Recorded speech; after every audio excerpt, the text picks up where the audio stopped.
मन ही काल कराल है, यह जीव को नचाता है। सुंदर स्त्री को देखकर उससे भोग विलास करने की उमंग मन में उठाता है। स्त्री भोग कर आनंद मन ने लिया, पाप जीव के सिर रख दिया। वर्तमान में सरकार ने सख्त कानून बना रखा है। यदि कोई पुरुष किसी स्त्री से बलात्कार करता है तो उसको 10 वर्ष की सज़ा होती है। यदि नाबालिग से बलात्कार करता है तो आजीवन कारागार की सज़ा होती है। आनंद 2 मिनट का, मन की प्रेरणा से, तथा दुख पहाड़ के समान। इसलिए पहले ही मन को ज्ञान की लगाम से रोकना हितकारी है। पराये धन को देखकर मन उसे हड़पने की प्रेरणा करता है। चोरी का जीव को दंड दिलाता है, पर निंदा पर धन हड़पना यह पाप है। काल इसी तरह जीव को कर्मों के बंधन में फंसा कर रखता है। संत से विरोध तथा गुरुद्रोह यह मन रूप से काल ही करवाता है, जो घोर अपराध है। परमेश्वर कबीर जी ने बताया है कि धर्मदास, मैं तेरे को धर्म का जाल समझाता हूँ। काल निरंजन ने श्री कृष्ण में प्रवेश करके गीता का ज्ञान दिया। उसको कर्म योग उत्तम बताकर युद्ध करवाया। ज्ञान योग से उसको भ्रमित किया। अर्जुन तो पहले ही नेक भाषा बोल रहा था, जो ज्ञान था। कह रहा था कि युद्ध करके अपने ही कुल के भतीजे, भाई, साले, ससुर, चाचे ताऊ को मारने से अच्छा तो भीख मांग कर निर्वाह कर लेंगे। मुझे ऐसे राज्य की आवश्यकता नहीं जो पाप से प्राप्त हो। उसको डरा धमका कर युद्ध करवा कर नरक का भागी बना दिया। ज्ञान योग का बहाना कर कर्म योग पर जोर देकर महापाप करा दिया। धर्मदास जी ने प्रश्न किया कि हे प्रभु, आपने काल जाल समझाया, अब यह बताने की कृपा करें कि जीव को आपकी प्राप्ति के लिए क्या करना चाहिए। सद्गुरु कबीर जी कहते हैं, हे धर्मदास, भव सागर यानी काल लोक से निकलने के लिए भक्ति की शक्ति की आवश्यकता होती है। परमात्मा प्राप्ति के लिए जीव में 16 लक्षण अनिवार्य है। इनको आत्मा के 16 श्रृंगार या आभूषण कहा जाता है, जो कि ज्ञान, विवेक, सत्य, संतोष, प्रेम भाव, धीरज, निर्दोषा यानी धोखा रहित, दया, क्षमा, शील, निष्कर्मा, त्याग, वैराग, शांति, निज धर्मा, भक्ति का निज जीव उबारे, मित्र सम सबको चित धारे। परमात्मा प्राप्ति के लिए भक्त में कुछ लक्षण विशेष होने चाहिए। ये 16 आभूषण अनिवार्य हैं। तत्वज्ञान, विवेक, सत्य भाषण, परमात्मा के दिए में संतोष करें और उसको परमेश्वर की इच्छा जाने, प्रेम भाव से भक्ति करें तथा अन्य से भी मृदु भाषा में बात करें, धैर्य रखें, सतगुरु ने जो ज्ञान दिया है उसकी सफलता के लिए हौसला रखें, फल की जल्दी ना करें, किसी के साथ दगा या धोखा ना करें, दया भाव रखें।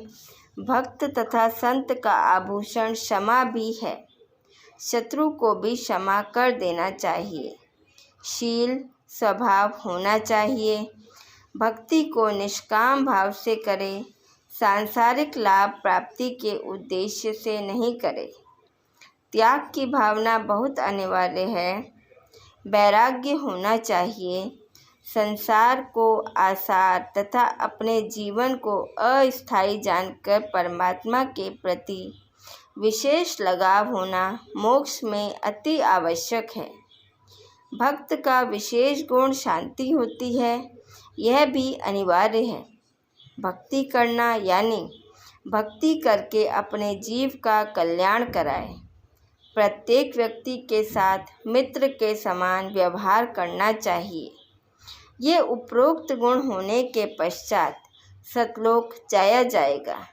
इनके अतिरिक्त गुरु की सेवा, गुरु पद्धति में विश्वास रखे, परमात्मा की भक्ति और संत समागम करना अनिवार्य है।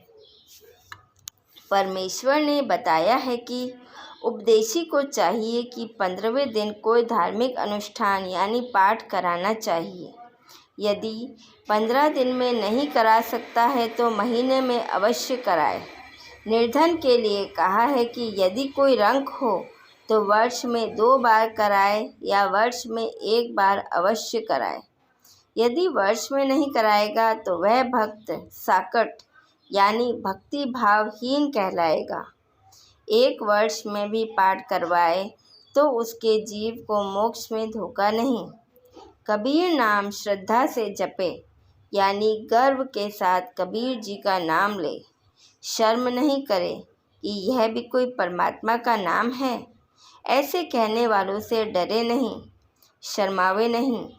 और इसके साथ साथ धर्मदास नाम भी आदर से कहे। भावार्थ है कि आदरणीय धर्मदास के साथ परमात्मा रहे, उनको सतलोक लेकर गए, अपना यथार्थ परिचय दिया।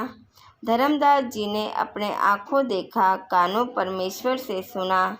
आध्यात्मिक ज्ञान, कबीर सागर, कबीर वाणी, कबीर बीजक, कबीर शब्दावली को लिखकर मानव समाज पर महान उपकार किया है। इसलिए धर्मदास जी की महिमा भी करनी चाहिए। भक्त को चाहिए कि भक्ति साधना तथा मर्यादा का पालन अंतिम श्वास तक करे।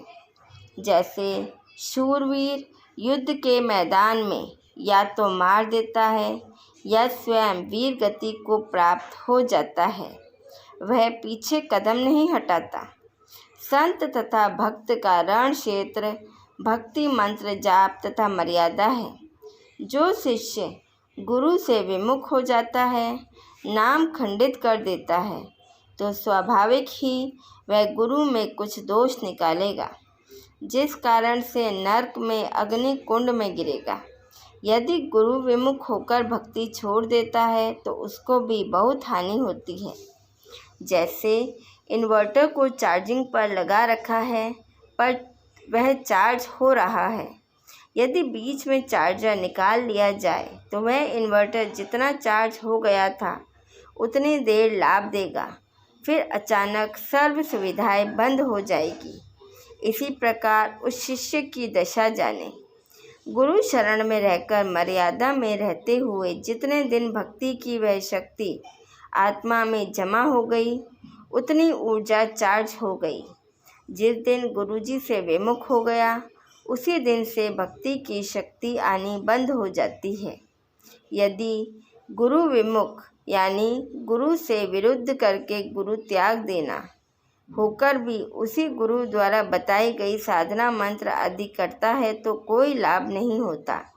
जैसे बिजली का कनेक्शन कट जाने के पश्चात पंखे, मोटर, बल्ब के स्विच दबाते रहो, ना पंखा चलेगा ना बल्ब जलेगा। यही दशा गुरु विमुख साधक की होगी, फिर नरक का भागी होगा। कबीर परमेश्वर जी ने कहा है कि कबीर गुरु मानुष जन्म पाए कर खोवे, सतगुरु विमुखा युग युग रोवे। कबीर गुरु विमुख जीव कतहु न बचे, अग्नि कुंड में जर बर नाचे। कोटि जन्म विषधर को पावे, विष ज्वाला सही जन्म गवावे। विष्ठा माही क्रमी जन्म धरई, कोटि जन्म नरक ही परही। गुरु को त्याग देने वाला जीव बिल्कुल नहीं बचेगा। नरक स्थान पर अग्नि के कुंडों में जल बल कर कष्ट पाएगा। वहाँ अग्नि के कष्ट से नाचेगा, यानी उछल उछल कर अग्नि में गिरेगा। फिर करोड़ों जन्म सर्प की शरीर प्राप्त करेगा। सर्प के अपने अंदर की विष की गर्मी बहुत परेशान करती है। गर्मी के मौसम में सर्प उस विष की उष्णता से बचने के लिए, शीतलता प्राप्त करने के लिए चंदन वृक्ष के ऊपर लिपटे रहते हैं। फिर वही गुरु विमुख यानी गुरुद्रोही विष्ठा में कीड़े का जन्म प्राप्त करता है। इस प्रकार गुरु से दूर गया प्राणी महाकष्ट उठाता है। यदि गुरु नकली है तो उसको त्याग कर पूर्ण गुरु की शरण में चले जाने से कोई पाप नहीं लगता। कभी गुरु दयाल तो पुरुष दयाल, जे ही गुरु व्रत छुए नहीं काल। हे धर्मदास, यदि गुरु शिष्य के प्रति दयाल है, यानी गुरु के दिल में शिष्य की अच्छी छवि है, मर्यादा में रहता है, तो परमात्मा भी उस भक्त के ऊपर प्रसन्न है। अन्यथा उपरोक्त कष्ट शिष्य को भोगने पड़ेंगे। हमारे साथ बने रहने के लिए धन्यवाद। सत साहिब।